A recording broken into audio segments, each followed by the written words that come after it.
എല്ലാവർക്കും നമസ്കാരം. പുതിയൊരു വീഡിയോയിലേക്ക് എല്ലാവർക്കും സ്വാഗതം. ഇന്നിപ്പോൾ ഒരു എന്താ പറയുക, നടിയിൽ നിന്ന് വേണമെങ്കിൽ പറയാം, ഒരു വ്ളോഗ്, ചെറിയൊരു മിനി വ്ളോഗ് എന്ന് വേണമെങ്കിൽ പറയാം. അപ്പോൾ ആദ്യത്തെ വീട്ടിലിരിക്കുമ്പോൾ വെള്ളമുളക് ഉണ്ടായിരുന്നു, അത് ഗ്രോ ബാഗിലായിരുന്നു. അപ്പോൾ ആ ഗ്രോ ബാഗിൻ്റെ കവറൊക്കെ കീറിപ്പോയിട്ടുണ്ടായിരുന്നു. അപ്പോൾ ആ ചെടി എനിക്ക് കളയാൻ പറ്റിയില്ല, എനിക്ക് തോന്നണില്ല, കാരണം നമ്മൾ അവിടെ നട്ട് പിടിപ്പിച്ചിട്ടുണ്ടായില്ല. അപ്പോൾ അതിന് ഗ്രോ ബാഗൊക്കെ കളഞ്ഞ് നമുക്ക് എന്താ പറയുക, കുഴി എടുത്തിട്ട് കുറച്ച് ചാണകപ്പൊടിയൊക്കെ ഇട്ട് വെള്ളമൊക്കെ ഒഴിച്ച് നേരെ ഉണ്ട് കേട്ടോ.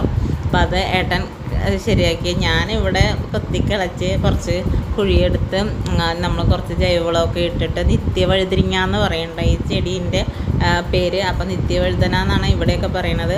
അതൊരു തരം വള്ളിയൊക്കെ ആടി നിൽക്കുന്നുണ്ട്. അപ്പോൾ ഞാനത് വലിച്ചിട്ട് എല്ലാവിടെയും നടണം. എപ്പോഴെങ്കിലും ഉണ്ടാകുമ്പോൾ ഒരു മെഴുക്ക് വരട്ടിക്കോ അല്ലെങ്കിൽ ഒരു തോരനോ തീയലിനൊക്കെ ആയല്ലോ. അപ്പോൾ അതിൻ്റെ പൂവൊക്കെ വന്നിട്ട് കാണിച്ചു തരാം കേട്ടോ. കായ് പോലെയാണ്. ഞങ്ങളുടെ നാട്ടിലൊന്നും ഇത് ഞാൻ കണ്ടിട്ടില്ല കേട്ടോ, ഇവിടെ വന്നിട്ട്